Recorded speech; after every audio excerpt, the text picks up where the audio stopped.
प्यारे बच्चों, सर्वेभ्यः नमस्कारः। अहम अस्मि आशीष गर्गः। आज हम कक्षा 10 की संस्कृत दूरवा जिसका प्रथम पाठ शिव संकल्पमस्तु इससे प्रारंभ करेंगे। प्यारे बच्चों, जैसा कि आप लोग सब जानते हैं कि प्रत्येक कार्य को करने से पहले अपने तन और मन को शुद्ध रखना पड़ता है, जिससे कार्य की सिद्धि हो। क्योंकि जब हमारा तन और मन दोनों कार्य में प्रवृत्त होंगे तभी हम उस कार्य को अच्छे तरीके से संपादित कर सकते हैं और सफलता के जो चांसेस हैं, सफलता के जो प्रयास हैं वो और अच्छे तरीके से फलीभूत होंगे और उसका सफलता का प्रतिशत बढ़ जाता है। तो अब हम इसमें देखेंगे, यहाँ पर कुछ मंत्र दिए गए हैं, तो इन मंत्रों का प्रभाव क्या है ये हम इसमें आगे पढ़ेंगे। तो ध्यान से आप लोग सब देखेंगे। सबसे पहले पाठ का अर्थ, शिव संकल्पम अस्तु। शिव संकल्पम अस्तु। शिव अर्थात होता है सत्य, जो हमेशा बना रहे, नित्य निरंतर जो रहे, जिसको हम अजय, इनविंसिबल या अमर कह सकते हैं और जिसको हम शुद्ध भी कह सकते हैं। संकल्प, संकल्प मतलब होता है डेडिकेशन, हमारा कार्य के प्रति जो एक रवैया होता है या कार्य के प्रति हमारा जो दायित्व होता है या मानसिक स्थिति, हम कार्य के प्रति कितने डिवोटी हैं। तो इस प्रकार से शिव संकल्पम अस्तु, शिव संकल्प हो, मेरे जो मनोरथ हैं, मेरी जो कार्य करने की प्रणाली है तो वह कैसी हो, शुद्ध हो, ऐसी कामना करने के लिए अब हम आगे चलते हैं। संस्कृत भाषायां वेदाः आदिग्रंथाः सन्ति। संस्कृत भाषा में वेद जो हैं आदि ग्रंथ हैं या माने गए हैं। वेदानाम मंत्रेषु, वेदों के मंत्र में धर्म, दर्शन, कला, यज्ञादि विधीनां ज्ञानम तथा च वैदिक ऋषीणां सार्वभौमिकं चिंतनम दृश्यते। वेदों के मंत्रों में धर्म, दर्शन, कला, यज्ञ आदि करने की जो विधियां हैं और समस्त ज्ञान तथा वैदिक ऋषिणाम सार्वभौमिकम, वैदिक ऋषियों का सार्वभौमिक चिंतन इसमें दिखाई देता है। मंत्राणाम पारायणेन वाग शुद्धि ही मनसः शुद्धि ही च भवति। मंत्रों के पारायण से, मंत्रों का जब हम पारायण करते हैं, उसका हम रटन करते हैं, उसे हम बार बार पढ़ते हैं, उसका हम रिवीजन करते हैं, तो उससे क्या होता है, उससे होता है वाग शुद्धि ही, अर्थात हमारा जो प्रोनाउंसिएशन है, हमारा जो उच्चारण है वह शुद्ध होता है, वाग शुद्धि ही। और जब वाग शुद्धि होती है तो फिर उससे हमें मन की शुद्धि भी होती है, मनसः शुद्धि ही चा भवति, और मन की शुद्धि भी होती है। अस्मिन् पाठे मंगलाचरण रूपेण यजुर्वेदात् मंत्राः प्रदत्ताः। इस पाठ में मंगलाचरण के रूप में, मंगल आचरण अर्थात हम जो भी कार्य प्रारंभ करें वह सब मंगल करने वाले हों। तो मंगलाचरण रूपेण, मंगलाचरण के रूप में यजुर्वेद से मंत्र यहाँ पर दिए गए हैं। प्राणिनाम मनः एव सर्वेषां कार्याणां संपादकम भवति। प्राणियों का जो मन है वही सारे कार्यों को संपादक माना गया है, सारे कार्यों का संपादक माना गया है और कार्यों का वह संपादक भी होता है। एतदर्थम मनः शुभम कल्याणप्रदम च भवतु इति कामना मंत्रेषु कृता। इसीलिए मन शुभ और कल्याणप्रद हो, इसी कामना के साथ ये जो मंत्र हैं, इन मंत्रों का यहाँ पर दिया गया है, ये मंत्र दिए गए हैं। अब ये जो मंत्र हैं तो यद्यपि प्रत्येक मंत्रों को पढ़ने की जो हमारा एक ध्वनि विज्ञान है, जिसे हम साउंड एनर्जी कह सकते हैं, जो ध्वनि विज्ञान है और उसका जो उच्चारण होता है तो उनके भी कुछ नियम होते हैं। आप लोगों ने तानसेन आदि को सुना होगा कि वह जब आलाप लेते थे या गीत गाते थे तो उससे दीपक जल जाता था, या कोई ऐसी राग छिड़ते थे जिससे वर्षा होने लगती थी। तो ये सारी चीज़ें जो हैं ये उनके साउंड एनर्जी का ही परिणाम था। तो जब हम किसी भी चीज़ का रिपीटेशन करते हैं, जब हम बार बार किसी चीज़ का हम उच्चारण करते हैं, तो वही शब्द हमारे लिए एनर्जी के फॉर्म में कन्वर्ट हो जाते हैं। तो ये जो मंत्र हैं, इन मंत्रों को जब हम बार बार उच्चारण करते हैं तो यही हमारे लिए एनर्जी फॉर्म में कन्वर्ट हो जाते हैं। मतलब हमारे लिए ये ऊर्जा का काम करते हैं, हमारे लिए एक नई ऑरा तैयार करते हैं, जिससे हम जीवन में सफलतम तरीके से अपने कार्यों को संपादित करते हैं। तो आइए हम इन मंत्रों को पढ़ते हैं। तो यहाँ पर मैं वैदिक मंत्र का जो उच्चारण होता है तो वैसा भी पढ़ के बताऊँगा, और फिर सामान्य रूप से आपको पढ़ करके बताऊँगा, जिससे आपको परेशानी ना हो। ओम जज्जाग्रतो दूरमदयति दैवं तदुसुप्तस्य तथैवैति दूरंगमं ज्योतिषां ज्योतिरेकं तन्मे मनः शिवसंकल्पमस्तु। तो एक तो ये हो गया। दूसरा किस प्रकार पढ़ते हैं? ओम जज्जाग्रतो दूरमुदयति दैवं तदुसुप्तस्य तथैवैति दूरंगमं ज्योतिकां ज्योतिरेकं तन्मे मनः शिव संकल्पमस्तु। तो इस प्रकार भी इसे पढ़ा जाता है। इसके अब हम अन्वय पे चलेंगे। यत जागृतम दूरम उदयति। अब यहाँ पर इसका शब्दार्थ भी दिया गया है, तो शब्दार्थ भी हम देखते जाएंगे ताकि हमें और अच्छे तरीके से समझ में आए। यत जागृतः दूरम उदयति। यत अर्थात जो, जागृतः अर्थात जागृत पुरुष का या जागते हुए, उदयति यानी जाता है, दैवम आत्मदृष्टा। इसे आप लोग जो स्क्रीन पर दिख रहा है, इसे आप लोग अगर पढ़ लेंगे तो थोड़ा सा आपको और समझने में सहूलियत होगी। आगे चलते हैं अपन। यत जागृतः दूरम उदयति, जो जागते हुए दूर तक जाता है। अब यहाँ किसकी बात कर रहे हैं? हम उस मन की बात कर रहे हैं। हम परमात्मा से, ये जो जीव है ये परमात्मा से प्रार्थना करता है कि हे परमात्मा, मेरे उस मन को आप शुद्ध स्वरूप वाला बना दीजिए, जिसके द्वारा मैं प्रत्येक कार्यों को संपादित करता हूँ। तो ईश्वर ने कहा कि वो जो तुम्हारा मन है उसका तुम स्वरूप बताओ कि किस प्रकार का मन। तो अब हम उस मन के स्वरूप को पढ़ेंगे कि मन का स्वरूप वास्तव में होता कैसा है, वह क्या करता है। तो समझेंगे यहाँ पर। यत जागृतः दूरम उदयति, जो जागृत पुरुष का दूर दूर तक, अर्थात जब हम जागते रहते हैं तब भी हमारा मन, जैसे जब विद्यार्थी कक्षा में बैठ करके पढ़ता है तो उसका मन ब्लैक बोर्ड की तरफ भी रहता है, और बैठे बैठे चाहे तो घर के बारे में भी सोच ले, चाहे दिल्ली में सोच ले, बम्बई सोच ले, अमेरिका सोच ले, जहाँ पर भी वह एक क्षण में सोचेगा उसका मन वहाँ पर पहुँच जाएगा। तो इसका मतलब ये हुआ कि जो जागते हुए भी दूर दूर तक जाने वाला है, ऐसा मन। यत दैवम, जो आत्मदृष्टा है। आत्मदृष्टा अर्थात जो अच्छा या बुरा अपना सब समझता है। तत उ सुप्तस्य तथा एव एति, क्या बताया? सुप्तस्य, उ का अर्थ यहाँ पर और से लिया गया है। सुप्तस्य अर्थात सोते हुए पुरुष का। अच्छा, यहाँ पर बताया कि जागते हुए भी वह दूर दूर तक जाता है, और सोते हुए पुरुष का कैसे जाता है? जब हम सो जाते हैं तो हम स्वप्न देखते हैं, तो स्वप्न में भी हम देखते हैं कि हमारा मन और स्वप्न की दुनिया भी एक अलग तरीके से रहती है। तो वो देखने वाला कौन है? वही मन है, जो सोते हुए भी दूर दूर तक जाता है। और यत दूरंगमम, दूरंगमम का मतलब क्या बताया? जो भूत भविष्य वर्तमान सबको जानने वाला है और दूर दूर तक जाने वाला है। तो दूरंगमम यत ज्योतिषाम एकम ज्योति ही तत्मे मनः शिव संकल्पमस्तु। अब आपको पूरा मैं क्रमशः समझा रहा हूँ।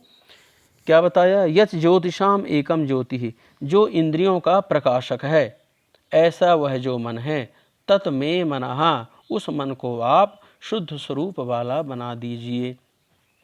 क्रमशः अब हिंदी में इसका अर्थ जानेंगे कि जो ऐसा मन जो जागते हुए दूर दूर तक जाता है, जो सोते हुए भी स्वप्न के माध्यम से दूर दूर तक जाता है, और जो भूत भविष्य वर्तमान उसका दृष्टा है, जानने वाला है, वह भी दूर दूर, ऐसा मन। और यत ज्योतिषाम एकम ज्योति ही, और जो इंद्रियों का प्रकाशक है, ऐसे उस मन को हे परमात्मा आप शुद्ध स्वरूप वाला बना दीजिए। आशा करता हूँ आपको समझ में आ रहा होगा। आगे चलते हैं। ओम जेन कर्माण्यपशो मनीषिणो यदने क्रीणवन्ति विदथे क्षुधीराः जदपूर्वं जक्षमन्तः प्रजानां तन्मे मनः शिवसंकल्पमस्तु। अब इसको दूसरे तरीके से पढ़ेंगे। येन ओम येन कर्माण्य अपसो मनीषिणो यज्ञे कृणवन्ति विदथेषु धीराः। मैं थोड़ा और बड़ा कर दूं ताकि आपको समझ में आ जाए। यद पूर्वम यक्षमन्तः प्रजानां तन्मे मनः शिव संकल्पमस्तु। अन्वय देखेंगे हम। येन, येन का मतलब है जिसके द्वारा, येन अपसः धीराः मनीषिणः यज्ञे, यज्ञ अर्थात यज्ञ में, विदथेषु कर्माणि कृण्वन्ति यत अपूर्वम यक्षम प्रजानाम अंतः तत मे मनः शिव संकल्पमस्तु। जिसके द्वारा, जिस अमर मन के द्वारा, येन अपसः जिस अमर मन के द्वारा, धीर वीर जो मनीषी होते हैं, जो ज्ञानी मनीषी होते हैं, धीराः मनीषिणः जो बड़े बड़े मनीषी हैं, जो बड़े बड़े वैज्ञानिक हैं, तो वह क्या करते हैं, यज्ञे विदथेषु, यज्ञ में और अपने कर्मों को करते हैं, यज्ञे विदथेषु कर्माणि कृण्वन्ति कर्मों को करते हैं, यत अपूर्वम जो अपूर्व दृष्टा है, दूर दूर तक देखने वाला है, ऐसा वह मन। अब यहाँ पर सारी चीज़ें मन के स्वरूप को ही बताने वाली हैं। यक्षम प्रजानाम अंतः जो प्रजाओं के अंतस्थल में है, मतलब हमारे मन में भी है ऐसा मन, उस मन को आप शुद्ध स्वरूप वाला बना दीजिए। चलिए अब हम आगे ही चलते हैं, उसमें मैं आपको और अच्छे तरीके से समझा देता हूँ। येन का अर्थ क्या हुआ, जिस मन के द्वारा, अपशः कर्मवान पुरुष, विदथेषु ज्ञान या उपासनाओं में, कृण्वन्ति अर्थात करते हैं, यत मतलब जो, अपूर्वम यत अर्थात सर्वप्रथम उत्पन्न, और यक्षम अर्थात यज्ञ संपादन में समर्थ या पूज। अर्थात कहने का मतलब ये है कि जो बड़े बड़े मनीषी हैं, जो बड़े बड़े वैज्ञानिक हैं, तो जिस मन के द्वारा वो प्रत्येक कार्यों को करते हैं, हम आप जो भी अध्ययन करते हैं, पढ़ते हैं, लिखते हैं, ड्राइंग करते हैं, गाना गाते हैं, या संसार में कोई भी कार्य करते हैं, तो उन सभी कार्यों के लिए हमारे मन का सुदृढ़ और शुद्ध होना नितांत आवश्यक है, जिसके द्वारा हमारे कार्यों की सिद्धि होगी। तो हम उसी मन को बता रहे हैं कि ऐसा मन जो प्रत्येक कार्यों को करने में सामर्थ्यवान रहता है, तो ऐसे मन को हे परमात्मा आप शुद्ध स्वरूप वाला, शुद्ध संकल्पों वाला बना दीजिए।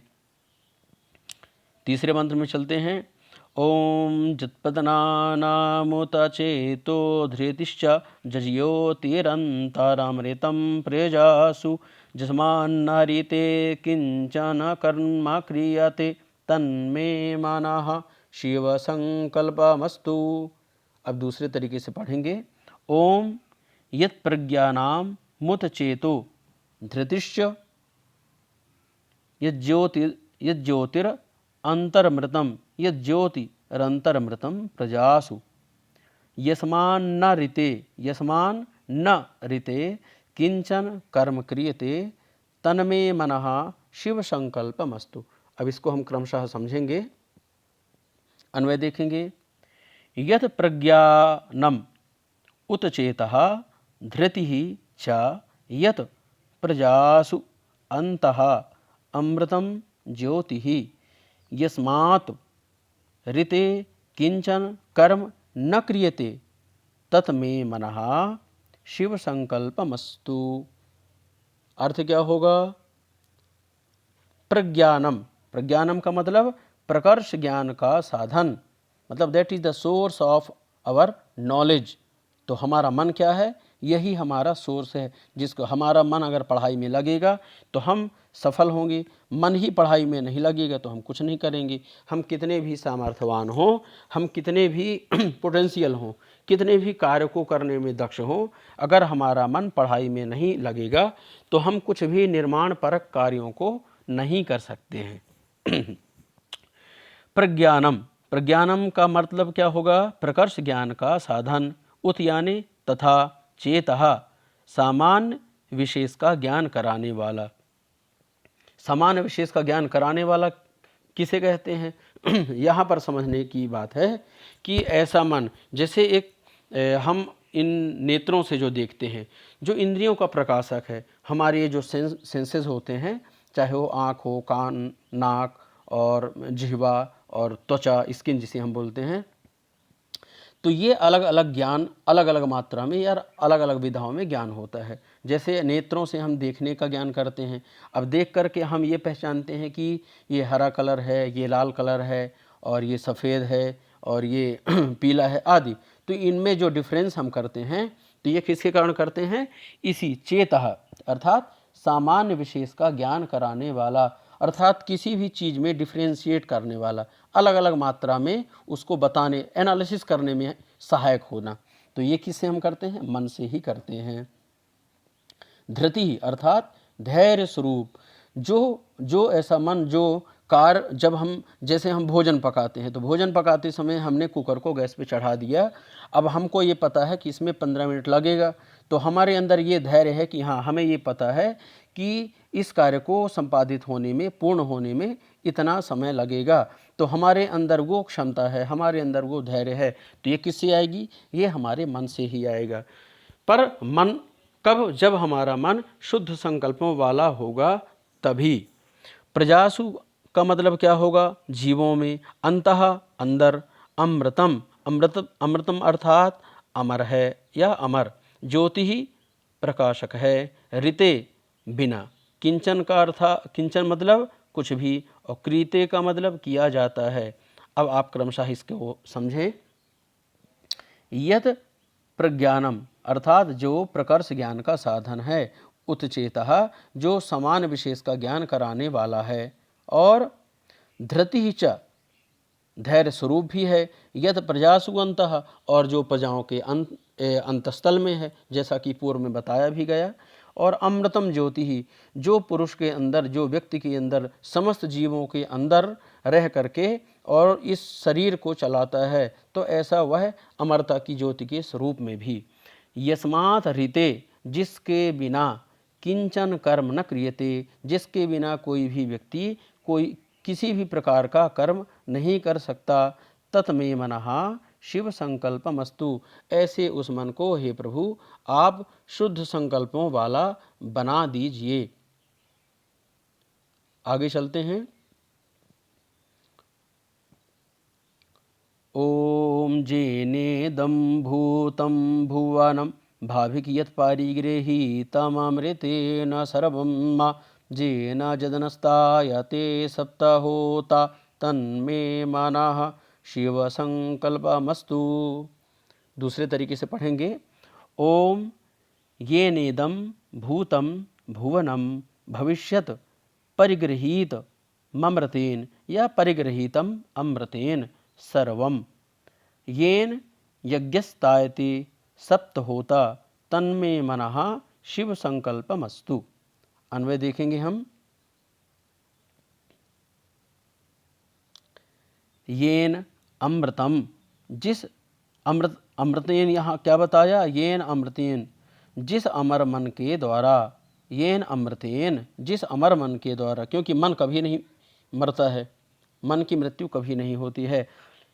येन अमृतेन इदम भूतम भुवनम भविष्यत सर्वम परिगृहीतम जिस अमर मन के द्वारा यह जो भूत भविष्य वर्तमान सब परिगृहीत है, जिसके द्वारा सभी कुछ चलता है, तो जो तीनों कालों को जानने वाला है, अब फॉर एग्जांपल मैं आपको बताता हूँ, भूत भविष्य और वर्तमान को जानना मतलब कैसे, जैसे समझिए आज रविवार है, तो ये क्या हुआ, ये वर्तमान है, प्रेजेंट है।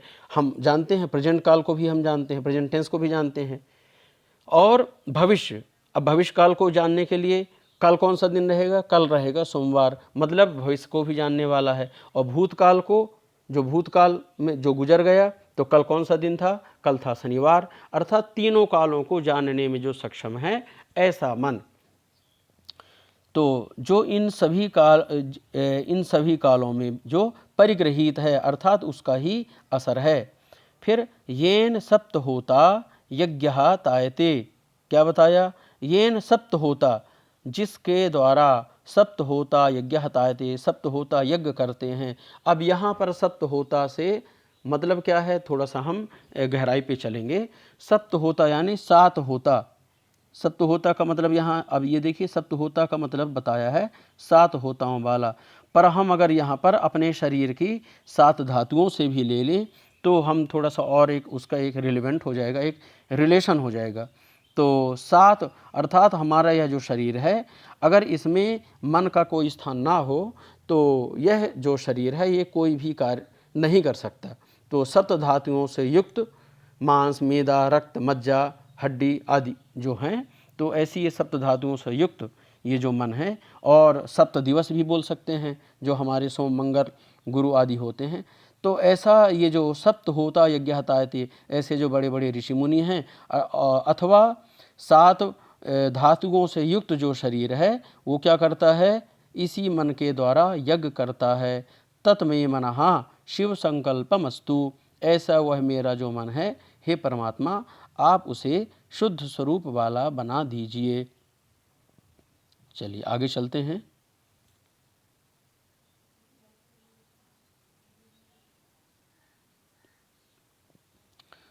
ओम जस्मिन् ऋचः सामजजुगुं खिजस्मिन् प्रतिष्ठिता रथना भाविवाराः जस्म्योश्चित्तज्ञं सर्वमोहतं प्रजानां तन्मे मनः शिव संकल्पमस्तु। अब इसमें देखेंगे, ओम यस्मिन् ऋचः साम यजोंसि यस्मिन् प्रतिष्ठिता रथना भाविवाराः यस्मिन् चित्तम सर्वमोतं प्रजानां तन्मे मनः शिव संकल्पमस्तु। क्या बताया है इसमें, यस्मिन अर्थात जिसमें। अब इसके शब्दार्थ को पढ़ेंगे तो हमें और सब क्लियर हो जाएगा। यस्मिन अर्थात जिस मन में, ऋचा अर्थात ऋचाएँ, साम मंत्र, यजोंसी यजुर मंत्र, रथनाभव रथ चक्र की नाभि में, अराह यु तो तीलियों के समान, प्रजानाम प्राणियों का, चित्तम ज्ञान, ओतम भरा है। अब इसे मैं आपको समझाने की कोशिश कर रहा हूँ। देखिए, यस्मिन ऋचाः, यस्मिन जिसमें ऋचाएँ अर्थात वेद की ऋचाएँ, साम यजोंसी जो चारों वेद हैं, ऋग्वेद, यजुर्वेद, सामवेद, अथर्ववेद आदि, तो यजूंसी रथनाभव अरायु प्रतिष्ठिताः, अरा के जैसे, तीलियों के जैसे प्रतिष्ठित हैं। यस्मिन प्रजानाम सर्वम चित्तम ओतम, जिसमें प्रजाओं का सभी प्रकार का, लोगों का जो ज्ञान है, सभी प्रकार का ज्ञान उस चित्त से ओतप्रोत है। ऐसे उस मन को आप शुद्ध स्वरूप वाला बना दीजिए। अब मैं आपको एग्जाम्पल के माध्यम से समझाने का प्रयास करूँगा, थोड़ा सा आप इसे समझेंगे।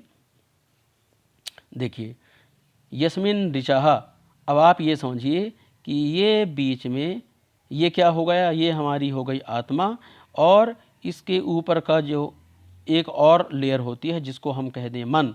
सबसे पहले है आत्मा, फिर है बुद्धि है, फिर मन है, और अब जो हमारा शरीर का आवरण है, तो ये कैसा है, ये जो ऊपर बना दिया ये एक चक्र के जैसा हो गया। ये जो ऊपर बनाया मैंने ये रथ के जैसा है, ठीक है, ये चक्र आपको दिखाई दे रहा होगा। अब इसमें जो तीलियां हैं, तो जो स्पोक्स होते हैं, तो ये हो गए हमारे स्पोक्स, और ये अब ये चार स्पोक्स बन गए। आप इसको समझिए, ये चारों जो वेद हैं, है ना, शुक्ल यजुर्वेद, सामवेद, अथर्ववेद, ऋग्वेद, ये चारों तीलियां हैं। तो इस मन से जब हम ये जो मन दिया हुआ है, इस मन को शुद्ध करके ये जो आत्मा है, और आत्मा के द्वारा बुद्धि, बुद्धि के द्वारा मन, और ये जब शुद्ध हो जाती हैं, किन से शुद्ध होती हैं? वेद की ऋचाओं को पढ़ने से। तो जब ये वेद की ऋचाओं को हम पढ़ेंगे और इनमें जितना ज्ञान बढ़ता जाएगा, तो ये जितना, अब ये ज्ञान का स्तर बढ़, जैसे जैसे तीलियाँ बढ़ती जाएंगी हमारा ज्ञान विकसित होता जाएगा। जितनी तीलियाँ बढ़ती जाएंगी उतना ही हमारा ज्ञान बढ़ता जाएगा, और ज्ञान बढ़ने के माध्यम से जितना ज्ञान बढ़ेगा, हमारा यह जो शरीर रूपी चक्र है, अब ये ऊपरी आवरण किसको बताया? ये शरीर बताया, ठीक है। तो ये जो चक्र है ये उतना ही सुदृढ़ हो जाएगा। जिस चक्र में जितनी तीलियां होती हैं वह चक्र उतना ही मजबूत माना जाता है। तो हमारा जीवन भी इसी प्रकार है। हम जितने ही ज़्यादा इन तीलियों अर्थात ज्ञान से परिपक्व होंगे, ज्ञान से ओतप्रोत होंगे, हमारा जीवन उतना ही सुदृढ़ और मजबूत होगा। क्योंकि कहा गया है, न ज्ञानेन सदृशम पवित्र में विद्यते, ज्ञान से पवित्र इस संसार में कुछ भी नहीं है। तो हमें अध्ययन करना होगा ज्ञान के लिए, और उस अध्ययन के लिए हमको क्या करना होगा? अपने मन को शुद्ध स्वरूपों वाला बनाना पड़ेगा। तब हमारा मन और तन शुद्ध होगा, जिसके द्वारा फिर हम संसार के समस्त कार्यों को कर सकते हैं। तो अभी जैसा कि मैंने आपको इस चक्र को बना करके और इसके माध्यम से मैंने आपको समझाने का प्रयास किया है, तो आशा करता हूँ आप लोगों को ये समझ में आया होगा।